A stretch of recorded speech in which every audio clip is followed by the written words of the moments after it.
What is good people? We are here, Chelsea 2, Arsenal 3 at Stamford Bridge in the EFL Cup, Carabao Cup semifinal, what have you. Interesting day. Interesting kind of day. You can feel the high pitchness in my voice. I'm not going to do all that. It's crazy. But you can feel it was, a day where we could have had more, but also overall to take a 1-goal advantage back to the Emirates and win in a semifinal when we've lost the last 5. You know what I mean? I'm not necessarily the most mad at it. It could be a whole bunch of things, but make sure you like, comment, subscribe, all that good stuff. We are back in the building. Hope you're all doing well.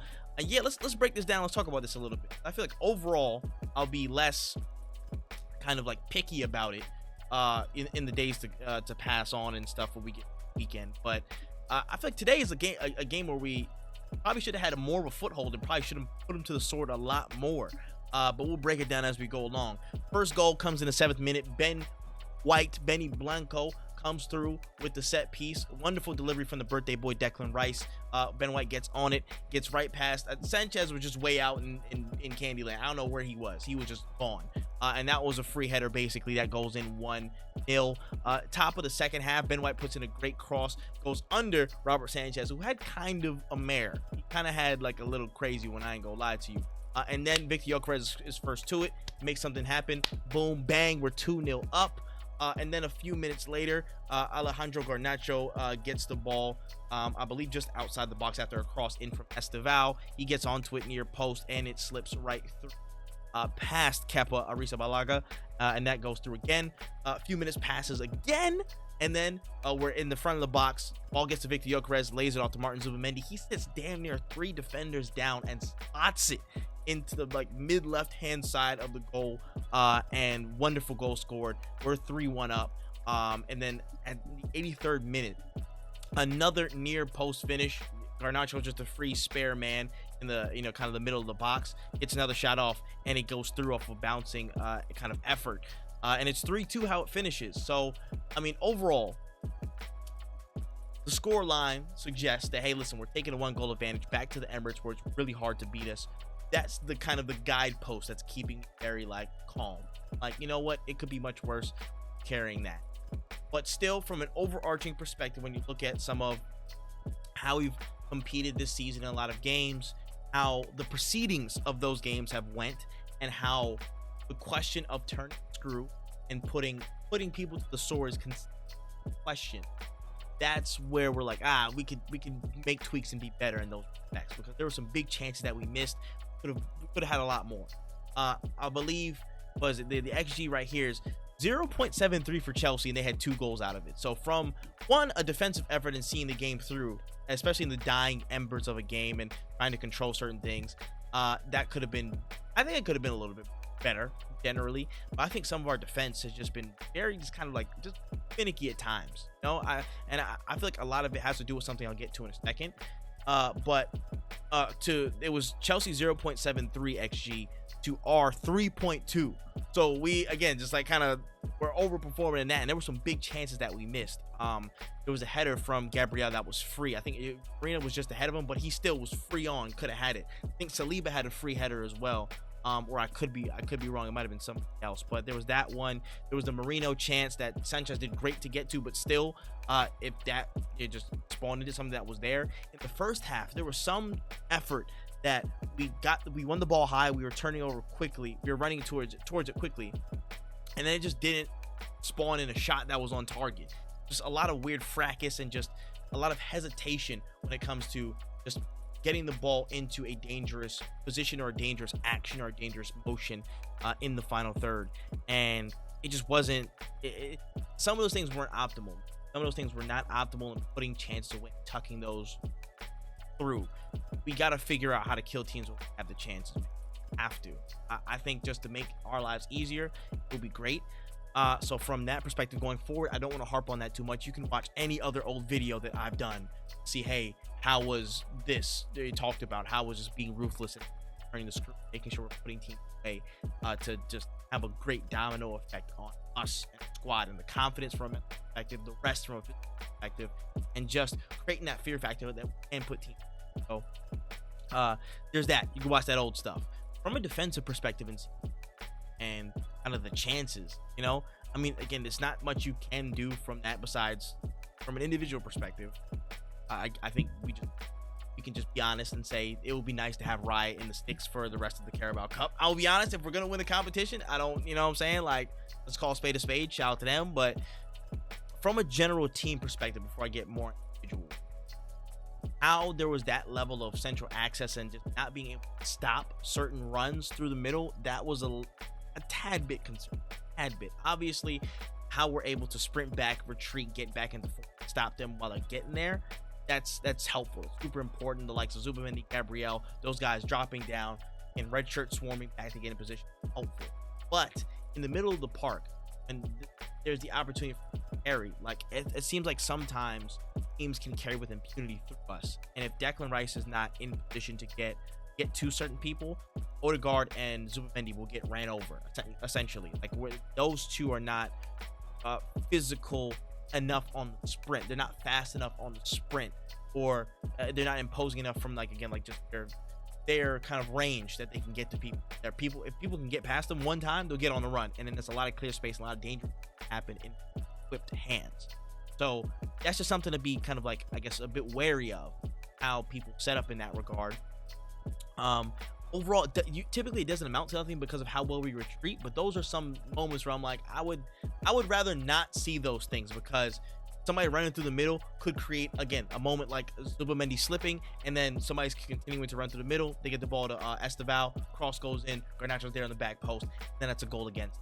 So it's just those little things of, like, how do we continue to contend with that and help to mitigate the amount of runs that we get against us centrally, how much ground we can cover from that regard. And one big fix is already back in the squad.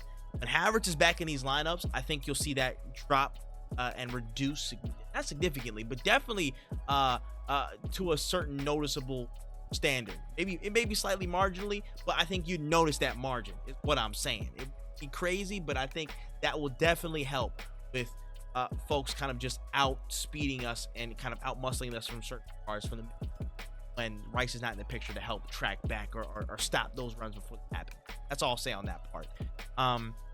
Outside of that, yeah, it was just the chance creation stuff. Yeah, I won't harp on it too much. I just want those to be a bit more realistic. Just some of the free headers that we've been getting over the past few games, we gotta punch through them.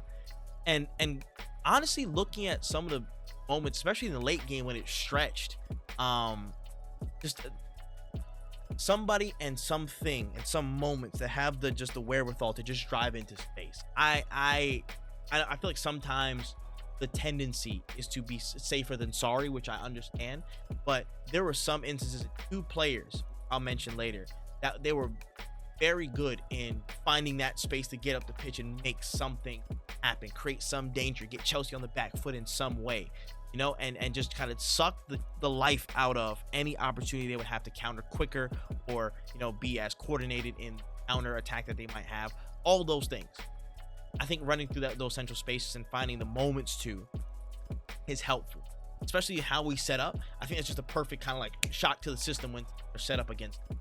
I think that helps a lot. And I think we did see it in a lot of different, not a lot of different glimpses, but a few different glimpses across the game where teams are kind of used to us progressing the ball and moving the ball in a certain way, and then that just comes as a different shock. And if just that next decision to pass the ball going into the final third or entering the final third, if that next decision's on point, that creates a whole level of danger that they're not equipped for, they're not ready for. So some things to be mindful of in my mind. But overall, yeah, just should have been a game where we tucked away more chances. I'm looking at some of these. We had 17 shots, 6 on target. They had 10 shots, 3 big chances, 1 big chance missed, just 9 corners. There's a lot of stuff that was going for us, and we just need to talk more my overall consent stuff. But to speak on some individuals here and give them some big ups, let me shout outs, man. First and foremost, wow, William Saliba. On the ball, he was the best player on the pitch. Definitely the best player in Arsenal color. On the ball, he was great. Oh my goodness. I think defensively they did the best that him and Gabriel could. I thought marking and stuff was pretty standard, but a couple of weird moments. Oh, excuse me. A couple of weird moments with And again, just like kind of Garnacho being the spare man or whatever, that might fall down to other players, but what have you. Saliba on the ball. Not only was he probably the most varied passer that we had across the game, but his recognition and confidence of just moments on the ball, knowing how teams are set up, knowing when to just shimmy and carry the ball a little bit, knowing when to pass out, like that level of just confidence and swagger that he's playing with in certain areas, crazy. It's crazy to look at, and it's wild to say that he's underrated, but you know, a lot of people just underrate him because they expect this level, because he came in with this relative level. But if you look closer and you see how much more confidence he's gained on the ball and a better understanding on the ball of how far he can carry this ball, how far he can kind of go into different again parts of the pitch, pass off, or notice certain passes and runs people are making and be involved in that offensive buildup. Like, he's so active, and it's just dope to see how smooth he is. There was like one where he was like judging where to go or pass, somebody tried to press him a little bit, he just shifted the ball past and kept running. Like, it was just that level of confidence that he's playing with. I cannot applaud enough. Wonderful stuff from William, and it was great to see him work on that front. Ben White, man, I thought he did a pretty decent job. Played the full 90, got in position for the goal, scored. Can't ask much more of him. And again, in a time where our defensive options are a little bit, thin because of this bad form or injuries and what have you. Again, he's stepping up in a crucial time for us, so I can't thank him enough for the efforts. That's good stuff from him. Declan Rice, again, birthday boy, great job on the assist. Was doing a lot of really good work, just tracking everything. Again, when he comes off, we just feel like sometimes the defensive capability and just trying to trap everything down, closing down transitions and making sure they don't happen against us. We know what it's like. We know what that feels like, to just feel superpower just kind of go away from us when he's off the pitch. So it just denotes the value he brings, and long may it continue. Long may it continue on that front. Viktor Gyökeres, man, goal and assist today. Much better. Much more involved. Much more physical. Much more composed. Found himself at the right place at the right times. Great service to get him from Ben White and others to get him again just involved in certain play. Just much more connected than I have seen him after his injury, like October, November, whenever that was, leading up to kind of like the Burnley game where he got injured. There was probably like games where he's probably had like pretty similar performances. This is up there with probably his best in an Arsenal shirt. It was much more involved, much more just impactful from different areas, and it looked good. That was where we want to be. Keep taking over more of that. That's great. Shoot, I don't know, man. I think my man of the match is low-key Zubimendi. I think it's low-key Zubimendi, man. It's so hard to quantify how good this guy really is. Again, you'll have everybody will have a tough moment like a slip, but just to have a slip and then to have the confidence across all the pitch to continue to play again, just and sometimes in a lone six role, just progressing the ball by himself, moving it through the channels, running up through into the final third, and being so impactful to make three people slip and then get back with a great finish. I mean, listen, the quality that this guy brings, and I feel bad. I know a lot of people said he was like Jorginho. I mean, listen, in the poise he'll have in the build-up and like the passing, just the steadiness, the tempo, he can be a Jorginho type of player, but he goes above and beyond in the physical capabilities, in the dueling, and just the level of nous this guy has in the final third, man. This guy is a final third savant. He want to be there. He wants to be scoring. He wants to be like in those right little moments. Like he'll pop up innocuously, you know what I'm saying? He'll just be in little corners, whatever. But give him some clear run, and you'll see something like you saw today for that goal. I think Zubimendi's my man of the match, man. I thought he was my favorite standout player from that showing. Despite the slip, I thought that was just unlucky. But he continues to show how he's adapted to the English game, just like a duck to water, and that brings a world of a difference to what we do, how we play, and it's such a net benefit, man. I love to see it. But I don't want to put too much on this game. Again, we have another reverse fixture, second leg, whatever, what have you, back at the Emirates. We got a game against Nottingham Forest at the weekend. I don't know when this semifinal second leg is. Is it just next week? I can't remember off the top of my head. It is what it is. Let me actually look right now while we're here. It would be nice to know schedule as a fan, wouldn't it? Wouldn't it? No, it's on February 3rd. Okay, so we have a little bit of time. We got a couple of weeks in between. We got the Champions League games. We got United at home.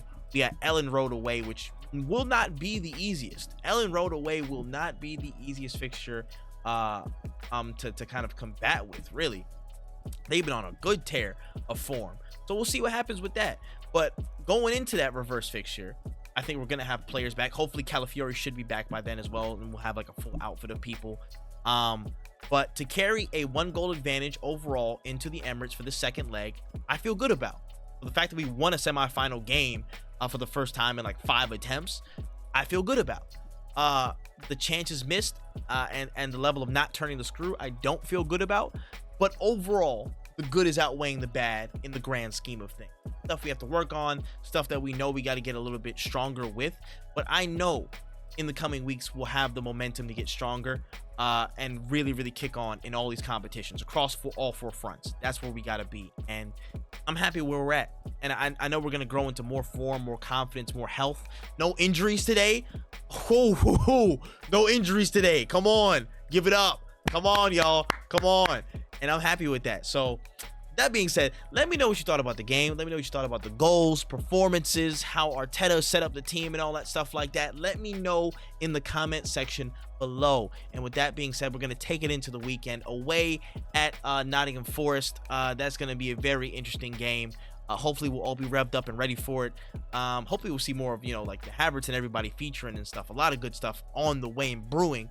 Cannot wait for all that stuff. But with that being said, my name is Full-Time Trip. That's all the time that I got. And until next time, see you in the next one, man. COYG. Peace.